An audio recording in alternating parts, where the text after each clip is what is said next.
कोई पूछ रहा था किसी निज जनों से, महाराज जी कोई चमत्कार करते हैं, महाराज जी कोई चमत्कार बताते हैं? वो सोचते कोई जादू कोई टोना, इतने लोग लगे कोई जादू तो जानते होंगे। अरे सद्य वशीकरण चूर्ण मनंत शक्तिम तम राधिका चरण रेणु मनुस्मरामी, अखिल कोटि ब्रह्मांड नायक को अधीन कर ले ऐसी रज में रहते हैं, चमत्कार कौन सा? महारानी के गोरे चरणार बिंद की ठसक और राधा राधा नाम तुम देखो, तुम्हारे हृदय में कैसा चमत्कार उदय होता है।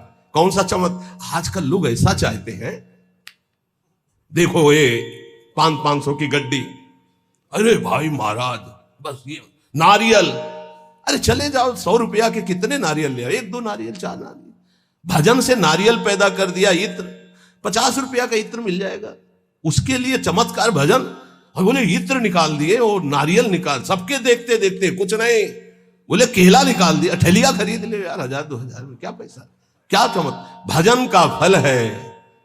ललित किशोरी जुगल जिस्क में बहुतों का घर गलते देखा, डूबा प्रेम सिंधु में कोई हमने नहीं उछलते देखा। अपने एक लड़का को स्मार्ट मोबाइल देते हो, फीस देते हो, पढ़ाते हो, लिखाते हो, पाई भर तुम्हारी नहीं मानता।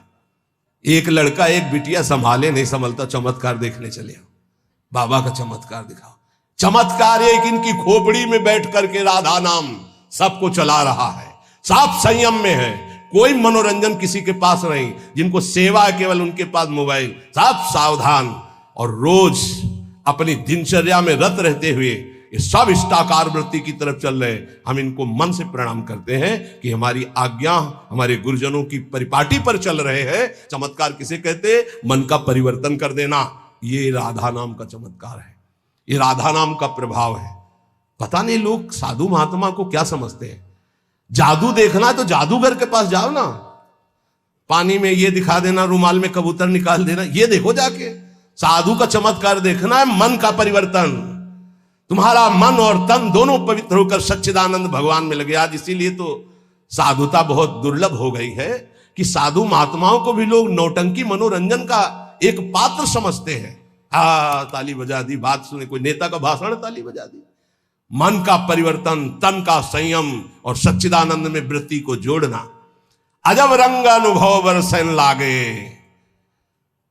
अनुभव, हृदय का अनुभव, हृदय का परिवर्तन। क्या बोले? काम क्रोध मद आस वासना अर्क जवास ही झरने लागे, अजब रंग अनुभव बरसे लागे।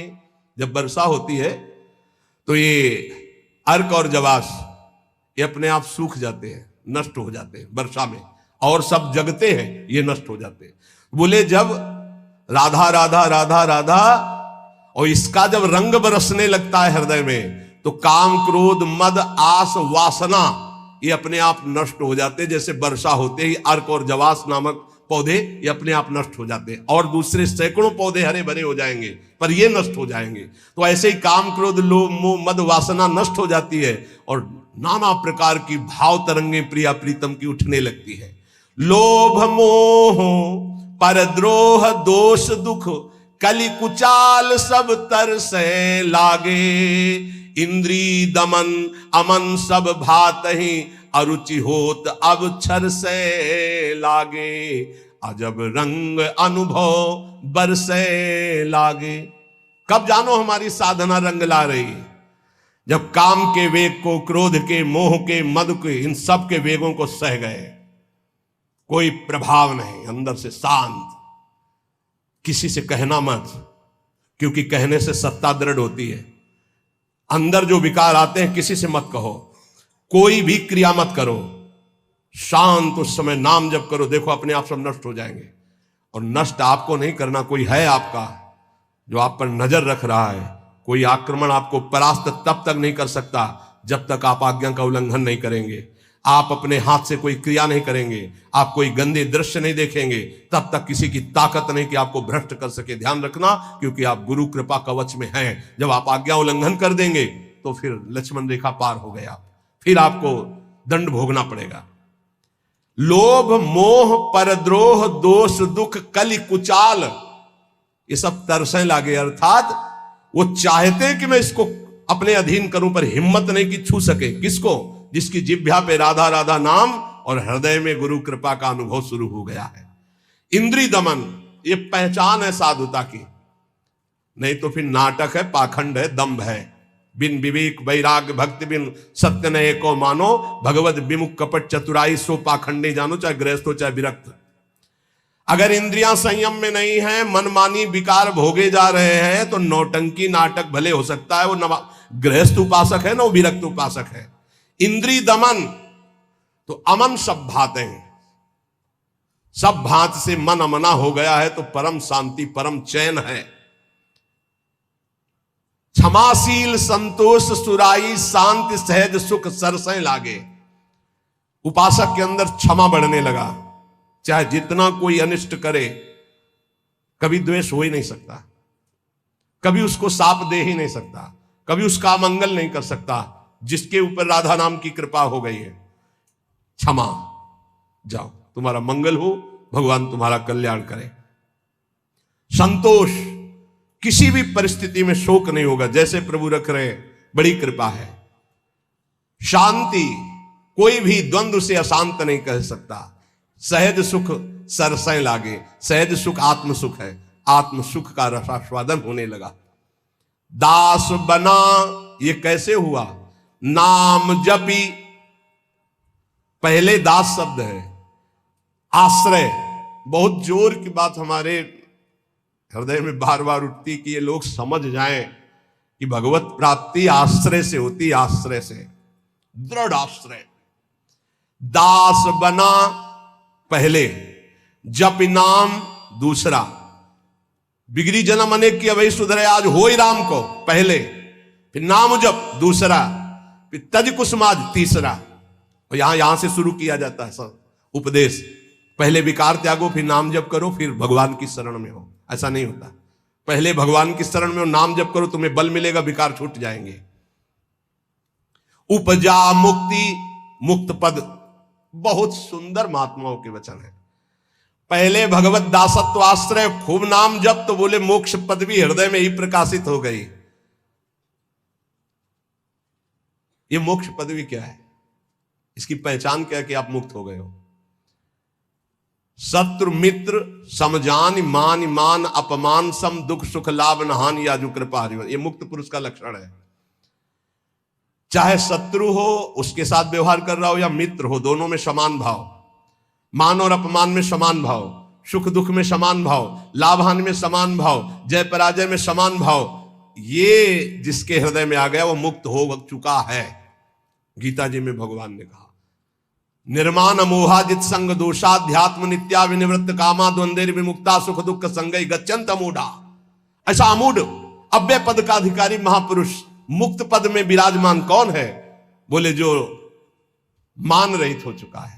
मान बिल्कुल उसके हृदय में प्रियता पैदा नहीं कर पा रहा, और अपमान बिल्कुल दुख नहीं पैदा कर पा रहा। अमोहा, ना अपने शरीर से मोह है, ना किसी के शरीर से मोह है। यह मुक्त पुरुष का लक्षण है। जित संग दोषा, चाहे जितने भोगों के बीच में उसका मन भोगने के लिए चलेगा ही नहीं, वो जीवन मुक्त पुरुष है। जित संग दोषा, अध्यात्म नित्या, निरंतर आत्मस्वरूप में स्थित, विनिवृत्त कामा, समस्त कामनाएं निवृत्त हो चुकी है। द्वंद्व में मुक्ता, हर द्वंद्व से वो मुक्त हो चुका है। मान अपमान सुख दुख लाभ हानि चिंता शोक भय मृत्यु, सबसे सुख दुख संगय, सुख और दुख में समान भाव। ऐसा महापुरुष परम ज्ञानी महात्मा वो जीवन मुक्त है। वो यहां कह रहे, दास बना पहुंचे मुकाम जे आंखें कहत हवाला। साधु की पहचान चिकने गाल से नहीं, साधु की पहचान उसके नेत्र से होती है, सिर्फ नेत्र से। ऐसे तो मांस मछली खाने वाले के भी गाल चमकते देखे हैं कि वो बहुत ही चिकन, तो चिकनाहट को थोड़ी साधुता है, वो तो घी दूध से चिकनाहट आ जाती है। अच्छा खाओ पियो तो मांस चढ़ेगा, चिकना हो जाएगा शरीर। बोले बहुत चमक रहा है चेहरा, तो हम आपको दिखाएं कि विषयी पुरुष हो, चेहरा चमक रहा है, वो भजनानंदी है क्या? नहीं, वो खान पान का है चेहरा। दास बना पहुंचे मुकाम तो आंखें कहत हवाला।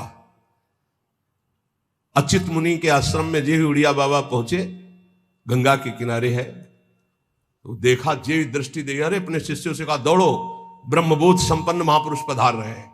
दृष्टि में पता चल, बोले दास बना पहुंचे मुकाम जे, तो आंखें कहत हवाला। आंखें परिचय बता देती है कि ये किस कोटि का महात्मा है, जीवन मुक्त है या प्रपंची है या विषयी है या साधक है या साधना की किस स्थिति में है। पहुंचा हुआ महापुरुष के नेत्र बताते हैं। दास बना पहुंचे मुकाम जे, आंखें कहत हवाला। यही दृष्टि में दृष्टि ऐसे मिली तो पता चल जाता है कि किस कोटि की स्थिति है। अब बता रहे हैं कि दो प्रकार की आंखें होती है सिद्धों की। एक होती है जो ज्ञान सिद्ध होता है, करुणा और मैत्री दो आंखों में नहीं होंगी। करुणा और मैत्री नहीं हो, क्योंकि वो निर्मम निरहंकार अद्वितीय स्थिति को प्राप्त महापुरुष बिल्कुल शुष्क काष्ठवत हृदय, ना दया ना करुणा ना मैत्री न द्वैत। जब अपने सिवा है नहीं कोई, तो आप उनकी दृष्टि में देखोगे तो ना हिलन ना डुलन, और नेत्र के आसपास की सारी पुतली साफ एकदम श्वेत, वो ब्रह्माकार वृत्ति के नेत्र होते हैं। रुद्रवत एकदम दृष्टि उनकी, और बिना चंचलता रहे, बार बार ऐसे नहीं, खुले हो एकदम अलक्ष श्वेत पुत्री, सिंहवत दृष्टि। और दूसरे होते प्रेमियों के, नशा ललाई, जैसे भांग छाने हो या कोई नशा करे हो तो लाल आंख नहीं हो जाते, ऐसे लाल आंख होती है प्रेमियों की, क्योंकि प्रायः वो रुदन करते हैं। तो आंखें सूजी हुई या आंखों के नीचे लालिमा, थकित पूतरी, वो एक विचित्र दशा होती, बड़े ही सरस, बड़े ही व्याकुल, बड़े ही थकित नेत्र। पलक न लागत हाला, अपलक दृष्टि उनकी भी रहती है। ज्ञानी की दृष्टि भी ऐसी होती है, प्रेमी की दृष्टि होती है, पर दोनों में अंतर होता है। एक एकदम काष्ठवत शुष्क, मतलब वो शब्द अशुद्ध होगा, उदाहरण नहीं दिया जा सकता। जैसे खुली हुई मुर्दे की आंख, कोई हलन डुलन चलन कुछ नहीं। कई बार उड़िया बाबा को बाहरी लोगों ने समझा कि पधार गए हैं, ऐसी दृष्टि बस कुछ नहीं। और प्रेमी जनों की दृष्टि नशा ललाई, थकित पूतरी, पलक न लागत हाला। मतलब नेत्र ऐसे कि देखो तो आसक्त हो जाओ, बड़े सरस, बड़े प्रेमी, बड़े थकित, और हल्की सी लालिमा नेत्रों में छाई हुई है, सुरंग नेत्र है और घूर्णित नेत्र है। प्रेमी जनों के घूर्णित नेत्र, जैसे नशा ललाई का तात्पर्य यही है। थोड़ी थोड़ी देर में ऐसे आपको लगेगा कोई नशा खाए है क्या ये, उनके नेत्र, क्योंकि प्रिया प्रीतम के उस प्रेम रसाशों में उनके नेत्र झूमते हैं। अलसाने से रहित हमेशा, हरिजस सुनि दृग नीरा। थोड़ी सी प्रभु की बात सुने के आंखों से आंसू की धारा बहने लगी, और अलसाने से रहते हैं, न सोना न जागना। अखियां रूप के रंग रंगी, निरखी स्वरूप कुंवरी राधे को, याही माही पगी। ये अखियां रूप के रंग रंगी, न सोई न जगी। प्रियाजू के रूप रस में हर समय अलसाई हुई, एक जैसे कोई नशा किए हो, ऐसे उस नशे में। ढरक चलत कबही भरियावत पुलकावली शरीरा, गदगद गर चित शांति थका मन, तनहु थका दर्शाई। ज्ञान विराग भक्ति से पूरे, जगत न सकत समाई। ऐसे प्रेमी जनों के नेत्र जहां जगत का प्रवेश ही नहीं है, हृदय कंठ गदगद हो जाता है, चित्त शांत है, मन अचंचल है, तन एकदम थकित शिथिल भाव में डूबे हुए। बोले ऐसे जो महापुरुष होते हैं तो दास बना पहुंचे मुकाम जे, आंखें करत हवाला। ऐसों के नेत्र बताते हैं कि मुकाम में पहुंचे हुए ये जन है। श्री भगवान जगत गुरु श्री कृष्णचंद्र जी कह रहे हैं, जो पहुंचे हुए महापुरुष है वो शरीर को अपने वश में किए होते हैं। यही सबसे बड़ी चूक हो रही है। ये बहुत बड़ी चूक है जो हमारी निंदा का कारण बनती है। हम संतों की या भक्तों की जो निंदा का कारण बनता है वो ये नाशवान दुष्ट नीच शरीर है। इसको जब तक मैं माना जाएगा ये नीच आचरण कराता ही रहेगा, गुरुजनों की, आचार्यों की, भगवान की निंदा करवाता रहेगा। एक शरीर से गलती होने पर समस्त साधुओं की तरफ लोगों की दृष्टि अश्रद्धा से हो जाती है। इसीलिए हमें लगता है कि अगर साधु बने तो मर के बने, उन्हें घर गृहस्थी में ब्याह करके अच्छा है, जीवन धर्म पूर्वक व्यतीत करे, अधर्म आचरण न करे। बहुत बड़ी त्रुटि समझो, एक गलती से लाखों लोगों की श्रद्धा संतों के प्रति नष्ट हो जाती है। भगवान कह रहे सिद्ध पुरुष के लिए कैसा होता है, निराशीर्यत चित्तात्मा त्यक्त सर्व परिग्रह शारीरम केवलम कर्म कुर्वन्नाप्नोति किल्बिषम। यत चित्तात्मा, जिसने अपने शरीर को अधीन कर लिया। ये प्रार्थना है सब साधकों से, कोई ऐसी चेष्टा मत करना जिससे भेष को गाली मिले। हमारा गति हो या दुर्गति हो तो ठाकुर जी जाने। कभी ऐसी जगह न खड़े होना, कभी ऐसी चेष्टा मत करना, कभी ऐसा संग मत करना। ये ध्यान रखो कि तुम्हारे से एक बहुत बड़ी धारा जुड़ी हुई है। तुम्हारे गुरु, गुरु के गुरु, गुरु के गुरु, आचार्य, इष्ट, पूरा एक आपकी गलती पूरे को गालियां दिलवा सकती, पूरे विश्व के संतों के प्रति अश्रद्धा हो सकती। इसलिए सावधान। जिंदगी में हम नीच हैं, पामर हैं, हमारी गति हो दुर्गति हो भगवान जाने, हमसे ऐसा आचरण न बन जाए कि हमारे गुरुजनों को गाली मिले। उन्होंने कोई हमारे साथ धोखा दगा नहीं किया, मंत्र दिया, उपासना दिया, वेश दिया, तो आचार्य और गुरु और इष्ट इनको गाली न पड़े, हर समय सोचना चाहिए। ये शरीर को जब तक जीतोगे नहीं तब तक गलती हो ही जाएगी, चाहे कसम खा लो, चाहे जो कुछ कर लो। इस दुष्ट शरीर को जीतना चाहिए। बात ध्यान से समझना, ये बहुत दुष्ट है। जीवन हो जा रहा खवाए खवाए खवाए खवाए, अब खाया नहीं आज तक। जीवन हो गया दिखा दिखा करके दुनिया को, आंखें नहीं भरी, कान नहीं भरे। ये वही दुष्टता, अपनी चाल, ये देखना, ये सुनना, ये भोगना। यह चित्तात्मा सांसारिक आशाएं और इच्छाएं जब तक है शरीर को वश में नहीं कर सकते।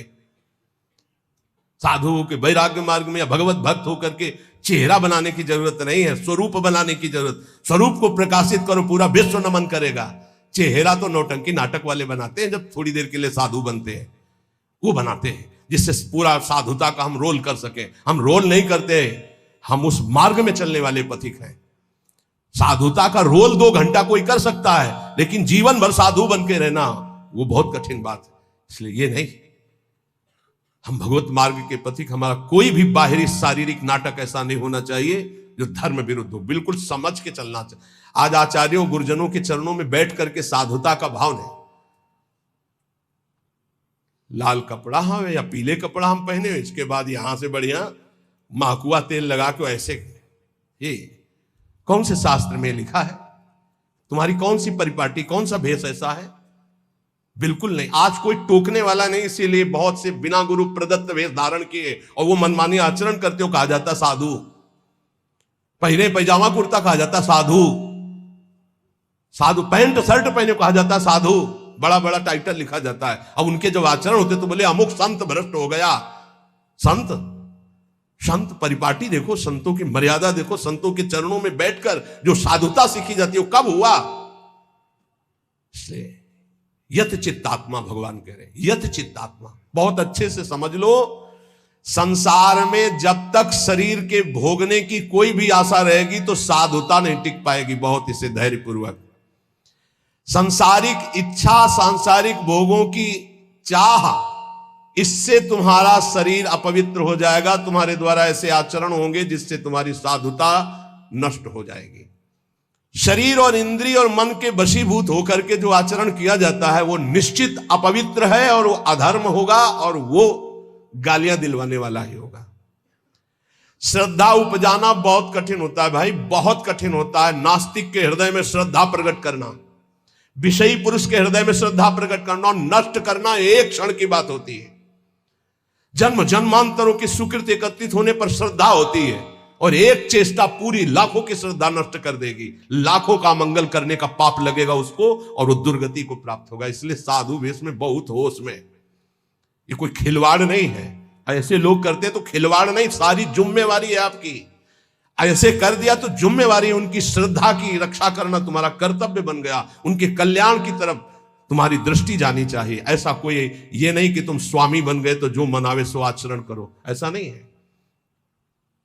शरीर इंद्रियां अंतःकरण सिद्ध पुरुष के वश में होता है। साधक को चाहिए कि इनके वश में होकर कोई कार्य ना करे।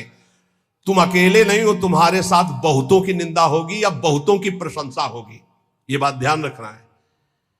केवल अपना जीवन होता तो कोई बात नहीं है, गलती हो गई, त्रुटि हो गई, या पिट गए, या जो भी हो गया सब हो गया।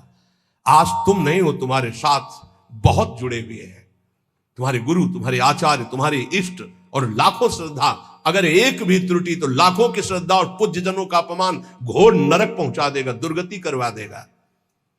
त्यक्त सर्व परिग्रहा, जो सिद्ध पुरुष होता है उस शरीर को ही अपना नहीं मानता तो और परिग्रह की बात क्या है। सब सन्यासी हो जो भगवत मार्ग के पथिक हैं, ये तो सर्वाणी कर्माणि मयि सन्न्यस्य मत्पराहा, सारे कर्म भगवान को अर्पित करके जो भगवान के परायण है, चाहे गृहस्थ हो चाहे विरक्त हो, वो सन्यासी है।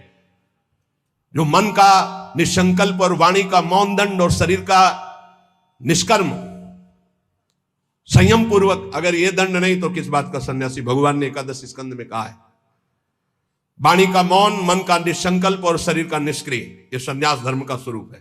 तो निष्क्रिय दो प्रकार से होता है, एक जो कर्म का त्यागी होता है, एक होता है कर्म समर्पण करने वाला। भक्त कर्म समर्पण करने वाला सन्यासी होता है। ये तो सर्वाणी कर्माणि मयि सन्न्यस्य मत्पराहा।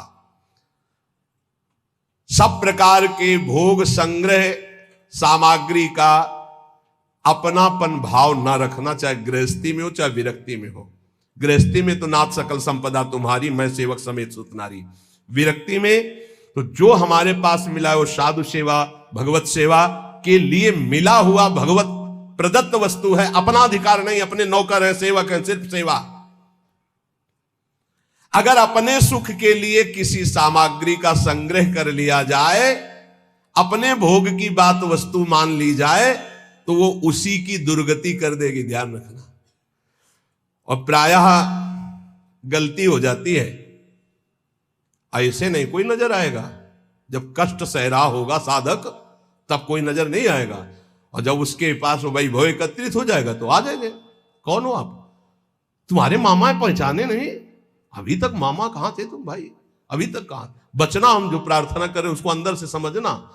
जहां मकान बना, जहां वैभव एकत्रित हुआ, तो पूर्व जीवन के रिश्ते नाते संबंधी आके और वहां का अधिकार जताते हैं, और वहां के फिर संबंधी अपना संबंध स्थापित करके उसके अधिकारी बनते हैं, और फिर जिनके लिए आया था फिर उनकी दुर्गति होती है, भी ध्यान रखना। यही की घटना है। वो भक्तमाली जी अंतर ध्यान हो गए, उनकी बात है। वो बता रहे थे कि साधु के भाई आए, तो साधु को कहीं ना कहीं से अर्थ मिलता ही रहता है, साधु सेवा, भगवत सेवा। तो उन्होंने कहा अमुक कार्य है, 1 लाख रुपया दे दो। एक घटना है, कोई कथा नहीं। तो 1 लाख दे दिए। अब जब वो आते तो कहते हैं भाई दे यार 1 लाख रुपया, साधु सेवा वाला ले गए थे। अरे भाई दे देंगे, बड़ी समस्या गृहस्थी में रहती है, आप तो बाबा जी हो, आपको क्या पता गृहस्थी में। अब भाई है तो कह नहीं सकते हो, इतने में उनका शरीर पूरा हो गया संत भगवान का। जानते हो क्या बने थे? श्वान, कुत्ता। आश्रम के बाहर बैठे पिल्ले के रूप में। तो किसी महापुरुष को स्वप्न दिया कि मेरा उद्धार करवा दो, मेरे से गलती हो गई, 1 लाख रुपया अपने भाई को देने के कारण मेरी गति बिगड़ गई, और मैं वृंदावन में ही अमुक आश्रम का हूँ, अमुक अमुक हूँ, सामने बैठा हुआ हूँ, आप आके मुझे देख लीजिए, मैं आपको पहचानता हूँ। तो वहाँ गए तो वो धष्ट पुष्ट एक पिल्ला बैठा था, पुचकारा, गोद में उठाया, बोले महाराज आप चिंता मत करो, आपका कल्याण होगा। उसके भाई के पास गए और कहा होश में जैसे बने तैसे चुपचाप 1 लाख रुपया मैं ब्याज सहित दो, नहीं हम तुम्हारे पास शासन अपना जब लागू करेंगे तो आप परेशान हो जाओगे। तुम्हारे भाई की दुर्गति हो गई जो महात्मा थे।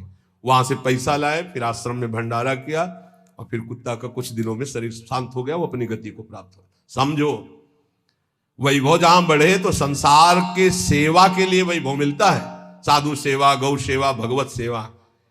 और घर वाले परिवार वाले के बिटिया का ब्याह है, हमारे सारे पैदा किया था क्या? मेहनत करो, मांगो, खाओ, जियो। हमारा तुम धर्म भ्रष्ट करने आए हो। वैराग्यवान कभी भूल करके एक सिक्का अपने परिवार वालों को ना दे, नहीं तो नरकगामी होगा। ध्यान रखना, ये हराम का पैसा नहीं है। गृहस्थ जन देते हैं भगवत प्राप्ति में लगे हुए संतों की सेवा के लिए, या श्री जी के लिए, या गौ सेवा या धर्म सेवा के लिए।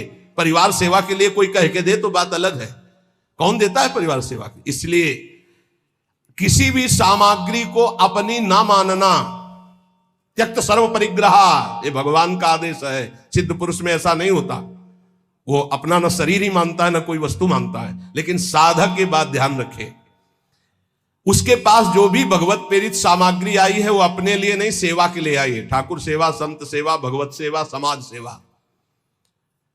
जो भोग बुद्धि से अपने लिए संग्रह करता है उसकी बुद्धि भ्रष्ट हो जाती है और वो पतित हो जाता है। बस ये बात है, अपने लिए नहीं। बहुत जोर का भगवान ने त्यक्त सर्व परिग्रह का भाव बताया है कि सिद्ध का यही लक्षण होता है।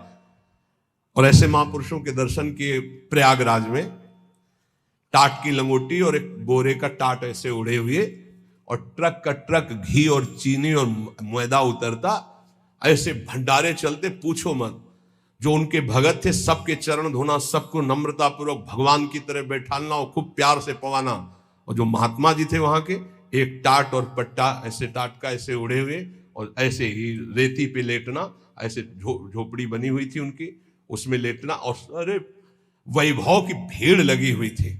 और आप जब सब संत पा लेते थे तो सब संतों की जूठन जो बचती उसी में एक दो और मिलाकर, क्या जीवन उनका, कोई संगय प्रयोग, वैभव तो पूछो मत।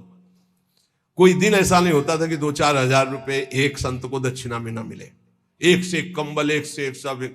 पर देने वाले जब ऐसे, तो वहां त्यागी ही त्यागी ज्यादा थे। देने वाले परेशान थे कि यहां कोई लेता नहीं है। और सामान की ऐसी, ये वास्तविक बात यही है कि स्वयं परिग्रह रहित होकर के समाज सेवा में। एक विरक्तानंद नाम के महापुरुष थे, उन्होंने कहा, स्वामी जी बहुत हो गया, बुढ़ापा है, आप इतना कष्ट सह रहे हो, क्यों सह रहे हो? अब तो आप वस्त्र धारण कर लो। वो वहीं पास में बैठे थे। तो उनका, तुमको मैं बूढ़ा नजर आ रहा हूं? ऐसे कहा, बूढ़ा नजर आ रहा हो? अभी चलो बराबर गंगा जी में खड़े होकर देख लो कौन बूढ़ा होगा। तितिक्षा की मूर्ति और मुस्कुराहट ऐसी, और त्वचा एकदम सांवली हो गई थी, प्रकृति का वार सहते हैं। और जब दृष्टि उठाएं तो अमृत की वर्षा होती। ये संतों में एक अद्भुत, ऐसे दृष्टि से देखे तो अमृत की वर्षा होती, क्योंकि भगवदानंद में डूबे। अनिकेता, अनिकेत भगवान को बहुत प्रिय है। अनिकेत, जिसके रहने के वास में ममता नहीं है। अनिकेत का मतलब जिसके घर नहीं, ऐसा नहीं। ये भी रहने का वास है और ये भी रहने का वास है, अपना नहीं है। बिल्कुल ऐसे समझो जैसे स्टेशन में रह रहे, गाड़ी आई चल दिए, स्टेशन में नहीं बैठे, खा रहे हैं, पी रहे हैं, बात कर रहे हैं, पढ़ रहे हैं, पर अंदर से क्या चल रहा है? हमारी गाड़ी आने वाली है, अमुक प्लेटफार्म में आएगी, वही इंतजार कर रहे हैं। बस हम मानो वृंदावन राधा के निकुंज प्लेटफार्म में बैठे हुए हैं, हमारी गाड़ी निकुंज वाली आने वाली है, बिल्कुल तैयारी में बैठे हैं। अपनी अटैची फिट है राधा नाम की, पास बना हुआ है निज मंत्र निकुंज का, बस आवे गाड़ी और चल दिए। राधे श्याम भी कहने की फुर्सत नहीं इस गाड़ी में, इतनी रफ्तार की गाड़ी है कि अच्छा भैया ऐसे नहीं है, बस चल दिए। बस ऐसी तैयारी में रहो। यहां राधा के कुंज में कैसे रहना है? स्टेशन में जैसे रहना है। ये ना किसी का था, ना है, न रहेगा। बस समय गुजारो और श्री जी के पास चलना। अनिकेता, रहने के स्थान में ममता रहित होना। निराशी, सिद्ध पुरुष में कोई आशा नहीं होती, और साधक को आशा, कामना, स्पृहा और वासना, इसका त्याग करना पड़ता है। आशा किसी से नहीं, कामना कोई नहीं, स्पृहा कहते हैं कि कम से कम इतना तो चाहिए ही, ये भी नहीं, और वासना जो अंदर अंतःकरण में दबी होती है, इन सबको सहना है, सहने से ही मिटता है। बोले इतनी व्यवस्था तो होनी चाहिए। क्यों होनी चाहिए? हरि की इच्छा है कि इतनी भी ना हो तो हम उसमें राजी हैं। जोई जोई प्यारो करे सोई मोई भावे। हमें लगता है 25 वर्ष तो कुल्ला नहीं किया होगा।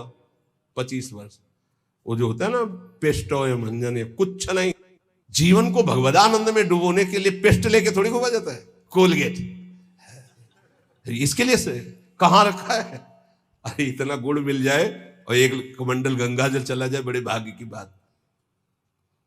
निराशी, इतना चाहिए ये भी नहीं होना चाहिए, इतनी तो आवश्यकता है ही हमारे जीवन के लिए नहीं। यही वृंदावन की कह रहे, पीछे से सब अचला फटा था, राधा वल्लभ जी के दर्शन कर ले गए। एक ओमवती मैया नाम की विरक्त संत थी, राधा वल्लभी, पता नहीं भगवान विराजमान है या श्री जी की सेवा में गई, बहुत दष्ट पुष्ट ऐसे बैठती थी। आए बाबा, तो ये समझ में ना आवे, तेरो अचला फटा है, तुमका समझ में तो आवे, लेकिन समझ तब हो ना जब रुपया हो हमारे पास, तो कुछ है नहीं, जैसा श्री जी दिए वैसा है। सच्ची बाबा? हाँ भैया। तत्काल गई, मार्किन लाई, तो वो देर लगती वहीं बदल के बाद कि जिसको फिकर है वो करो, हमारे पास जो है जैसे है। निराशी, आशा भी नहीं कि इतना तो चाहिए ही, अगर वो भी फटके गिर जाए तो बाबा जी, तो बाबा जी भगवत आश्रित है। दिगंबर, दिग माने दिशाएं ही, अंबर माने वस्त्र, जिसका वस्त्र दिशाएं हैं। चलो व्यवस्था है तो पहले, नहीं है तो हमारी दिशाएं ही वस्त्र है, दिगंबर। और इसकी भी ट्रेनिंग हुई है काफी, कई महीने इसकी भी हुई, सन्यास में इसका भी सन्यास दिया ही जाता है दिगंबर करके। निराशी, ये सच्ची मानो, कोई आशा मत रखो, जिस समय जैसी व्यवस्था हरि करें उसी में राजी रहो। बाहर से भोग सामग्री में अपनापन नहीं हो, अंदर से किसी भोग सामग्री की इच्छा भी न उत्पन्न होने पावे, उसे निराशी कहते हैं। ऐसा महापुरुष शारीरम केवलम कर्म कुर्वन नापनोति किल विषम, वो केवल शरीर संबंधी कार्य करता हुआ भी पाप को प्राप्त नहीं होता, क्योंकि आशा, कामना, स्पृहा, वासना, ममता रहित जो महापुरुष है, इसीलिए कहा गया महापुरुषों की केवल बात के अनुसार उनके जो आचरण हो वो मानो, सब आचरण उनके अनुकरणीय नहीं होते। क्योंकि भगवान यह कह रहे, शारीरम केवलम कर्म कुर्वन नापनोति किल विषम, वो शरीर संबंधी ही केवल कर्म करता हुआ पाप को भी नहीं प्राप्त होता है। जैसे श्रीमद राधा सुधानिधि, कर्माणि श्रुति बोधितानि नितराम कुर्वन्त कुर्वन्तु मा गूढ़ाश्चर्य रसास्त्रगादि विषयान गृह्णन्तु मुञ्चन्तु वा। हमें महापुरुषों का अनुकरण नहीं करना, उनकी उपदेश से जो उनके आचरण मिले वो बात हमें माननी है। नापनोति किल विषम, उनको कभी कोई पाप स्पर्श नहीं कर सकता, वो जन्म मरण रूपी बंधन से मुक्त हो चुके हैं, वो आशा रहित है, उनका किसी से संबंध नहीं है, इसलिए शरीर से जितने कर्म होते हैं वो सब अकर्म बन जाते हैं और उनको फल नहीं देते हैं। जो सिद्ध महापुरुष है उसके द्वारा जो भी होता है वो अकर्म हो जाता है। जैसे श्री भगवान सब कुछ करते हुए भी कभी बंधन को प्राप्त नहीं होते, भारी से भारी युद्ध कर रहे हैं, भारी से भारी व्यवहार में देखे गए, भारी से भारी प्रियता में देखे, कभी कुछ। जो निवृत्ति परायण सिद्ध महापुरुष है उसमें कभी कोई भोग लालसा नहीं होती, भोग लालसा रहित होकर जो भोग भोग रहे हैं दिखाई दे रहा है। जैसे दुर्वासा जी की कोई आशा नहीं, गोपियों ने सब उनको पकौड़ा, खीर, दुनिया की चीजें पवा दी। बोले अब वापस कैसे जाएंगे? बोले आए कैसे यमुना जी? बोले भगवान ने कहा था मैं अखंड बाल ब्रह्मचारी हूं, अगर तो यमुना जी मार्ग दे दे, ऐसा कहना, तो मार्ग दे दिया। तो बोले कह देना दुर्वासा ने दूब रस के सिवा जबान में कुछ न रखा हो तो यमुना जी मार्ग दे दे। गोपियों ने कहा मनो खीर पुआ तो हम सबका पा गए, कह रहे हैं कि दूब के सिवा न रखा हो, इसका मतलब समझते हो? इच्छा रहित महापुरुष, अनिच्छित, उनकी कोई इच्छा नहीं। तो ऐसे इच्छा रहित महापुरुष के द्वारा संयोग वशात जो भी कार्य हो जाते हैं वो अकर्म बन जाते हैं, उनको कोई भी दंड या कोई भी पाप कर्म स्पर्श नहीं कर सकता। इसलिए बड़े बड़े महापुरुषों की लीलाएं देखी जाती है, विचित्र कोटि की लीलाएं देखी जाती है, बिल्कुल उनका अनुकरण न करे। जैसे आद्य गुरु भगवान शंकराचार्य मछली खा गए, फिर कांच पी गए, सबकी सामर्थ्य थोड़ी है। बहुत एक सिद्ध महापुरुष थे कूटस्थ स्वामी, उनका नियम था खप्पर ऐसे कर दो, जो डाल दोगे वो पालेंगे, जो डाल दोगे। तो कुछ उपद्रवी गांव के लोग थे, जब ये पता चला कि ऐसे नियम वाले हैं तो सीधे कोबरा को पकड़वाया, जो बीन बजाने वाले लोग होते हैं उनसे पकड़वाया और काट करके सीधे जहर सहित रांधा उसको और उनके खप्पर में डाल दिया। और ब्रह्मार्पणम ब्रह्मवीर ब्रह्महंगनो ब्रह्मणाहुतम ब्रह्मविते गंतव्यम ब्रह्म के समाधिना, तत्काल उसको अर्पित करके पूरा पा गए, ब्रह्मबोध संपन्न महापुरुष से। तो वहां के लोगों ने पूछा, ये तो अभक्ष्य पदार्थ था। बोले तुम्हारी दृष्टि में, हमारी दृष्टि में भिक्षा थी। फिर एक लोग उपद्रव किया, आकर के मदिरा डाल दी उसमें खप्पर में। तो मुस्कुराए, उन्होंने कहा यहां तो कोई फर्क नहीं पड़ने वाला, पर तुम्हारी नरक की जो है गति पक्की हो रही, तुम भिक्षा में एक साधु को क्या दे रहे हैं। तो तत्काल वो खप्पर से लेकर के ढिड़का दे। सिद्ध महापुरुषों की, अब फिर उन्हीं की बात। एक दिन वो पेड़ के नीचे बैठे थे, किसी गांव में चोरी करने जा रहे थे चोर। उनसे पूछा कौन हो तुम? वो कुछ नहीं बोले। कौन हो तुम? कुछ नहीं। खूब लात और डंडों से मारा। सुबह जब लोग आए तो पड़े, तो घाव उनके देखे, डंडे दे। स्वामी जी किसने मारा? ये पता नहीं किसने मारा। बोले आपको दुख नहीं है? बोले क्यों दुख है? खप्पर में जो आया सो खा लिया, सो शरीर में जो आया उसे भोग लिया। सिद्ध पुरुषों की नकल थोड़ी कर सकते हैं, वो तो स्थिति प्रज्ञ महापुरुष है। शिव जी हलाल जहर पी गए, सब पी जाएंगे क्या? तो यहां कह रहे हैं कि उपासक को चाहिए कि महापुरुषों के जो वचन से आचरण मिले उनके अनुसार चले। निवृत्ति परायण साधक सदैव महापुरुषों के वचनों का अनुगमन करे, उनके विरुद्ध आचरण, निरर्थक आचरण, प्रमादयुक्त आचरण कभी न करे, तो वो भी सिद्धावस्था को प्राप्त हो जाएगा।